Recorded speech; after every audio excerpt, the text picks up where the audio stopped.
Hi everyone, Malcolm Brody here again for Human Vortex Training, talking about riding in cold weather and properly dressing. So we've talked already about 65 to 50 degrees, and that's a very broad range. And now we're going to talk about 40 to 50 degrees. And again, these are just the temperatures that I found that most riders kind of dress this particular way, where we'll take this into consideration. So talking about 50 to 40 degrees, what we're talking about now is we're really flirting with the possibility of freezing. And what that is you're saying, well, freezing is 32 degrees. How do you get that from 50 to 40?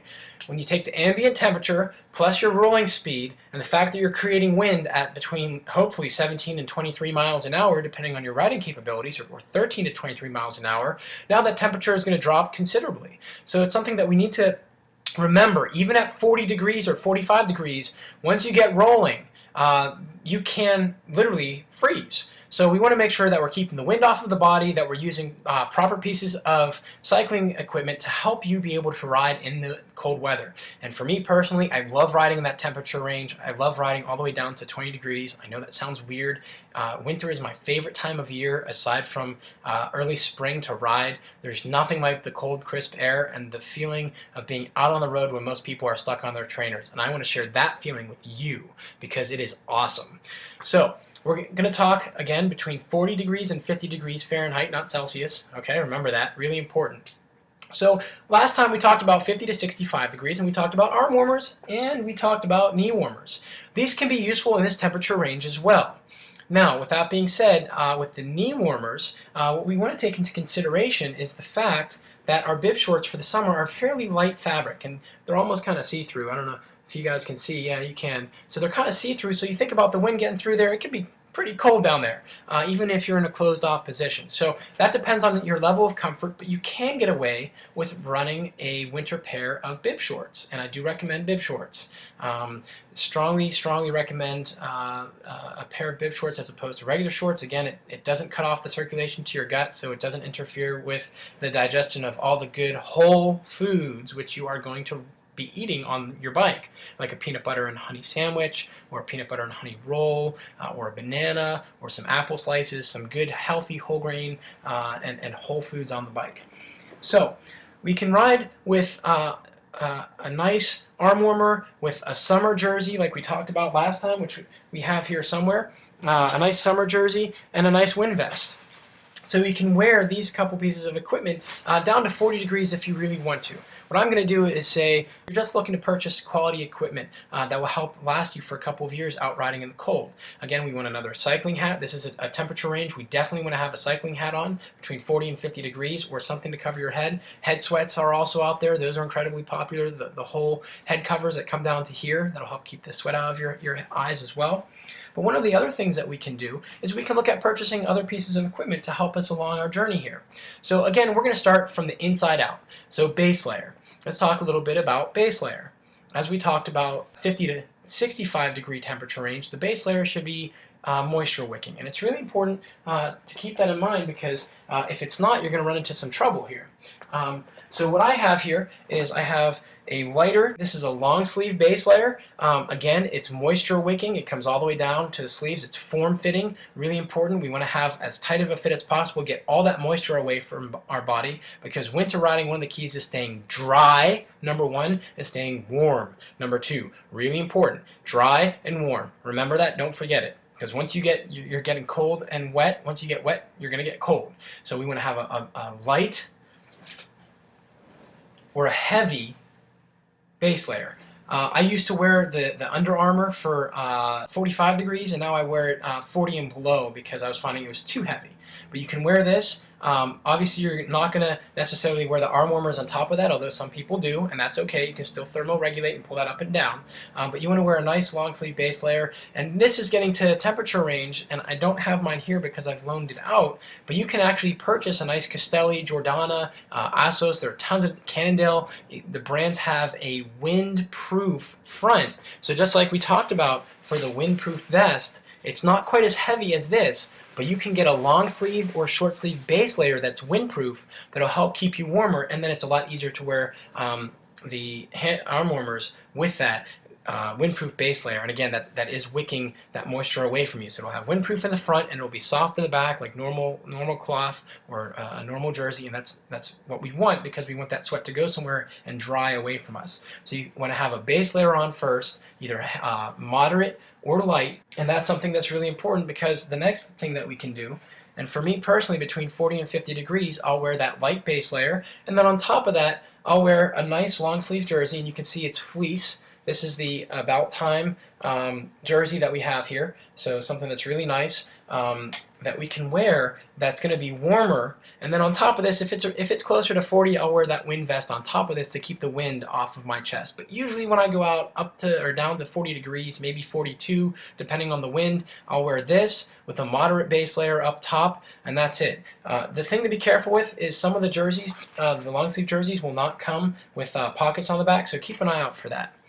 Now, let's say you're going to go out on a windy day. You don't necessarily have arm warmers, but you want to ride on a windy day. You have a summer jersey and you have a light base layer. What can you purchase that will help you ride colder? I'm glad you asked. You can get something like this, and this is a shell. This is a windproof, waterproof shell. Now, when you think windproof and waterproof, what's one of the next things that comes to mind? If water can't get in, then water won't go out. So when you're wearing this, you need to be aware of how much you're sweating. And this is nice because it has the double zipper that we talked about last time, where you can zip it on, so you're starting a ride or you're getting ready for a race, you're going to the line, you want to stay warm, and you can quickly take this off as the race is getting to start, so you don't have to worry about overheating. And then if you are starting to overheat, again, we want to keep that wind off of your chest. So the nice thing about it is it has a zipper from the bottom, so we're able to vent and regulate, thermoregulate from the bottom up, so we're keeping the wind off the chest, and then that air come in just a little bit at the bottom to dry everything out. So again, you don't want to be sweating heavily on the bike. We want to keep you nice and warm and dry. Okay, so we talked a little bit about possibly using the summer bibs, but what if it's just a little bit too cold for your nether regions and you just can't quite handle that? Well, there are out there, these are called knickers, and these come just below the knee. So these will cover the knees in lieu of having warmers, knee warmers. These are the Jordana brand. This is their silver line. This is towards the top of the line for them. And again, you're going to notice this is fleece, so it's a lot heavier. And the nice thing about this is as you go through and get into the cold gear, some of them will have a little bit more padding down there. Again, they don't want that air coming in, so you have a little bit more padding. It'll be structured a little bit differently, and that's going to be the biggest difference between a men's and women's bib, which we'll talk about in another Ask the Coach segment here. So pieces of equipment that we're looking to purchase to ride down to 40 degrees, between 40 and 50 degrees Fahrenheit, are going to be knickers, a winter shell, or arm warmers, a wind vest, which we talked about before. This is the second segment. We're talking about a wind vest. Or if you don't want to wear a wind vest, a summer jersey, a light base layer, and what we can do is we can purchase a long sleeve warm jersey. So two pieces of equipment that we've now added to our repertoire. Remember last time, 50 to 65 degrees, we had the wind vest, a summer jersey, a light base layer, and our summer shorts, along with our knee warmers. What we can add now is a long sleeve winter jersey, and we want that to be fleece. So there are light long sleeve and heavy long sleeve. We want a heavy long sleeve fleece. You can add a wind shell, and then you're looking at knickers. So between the temperature range of 40 and 50 degrees. So a couple pieces of equipment that we want to take into account is we want to think about our digits, our feet and our hands, which are most commonly the first or second thing that go cold, as well as our ears. So down to 40 degrees, one of the things that I like to recommend, you can wear a cycling hat with this or no cycling hat, and these are ear warmers, or ear covers rather. So they just come nice and over, they'll sit right underneath. This is going to keep the wind from getting in. The one thing to consider are glasses. If you're wearing glasses, that's going to open it up just a little bit to the wind. So keep that in mind. But this is a great piece of equipment for you to help keep your ears from getting freezing cold, literally. As far as hands and feet go, we're going to start with the hands. Now, for some of you who are brave out there, you can wear those light spring gloves, which we talked about last time. These do a fairly good job. I usually ride these down to about 45. I feel fairly comfortable with them.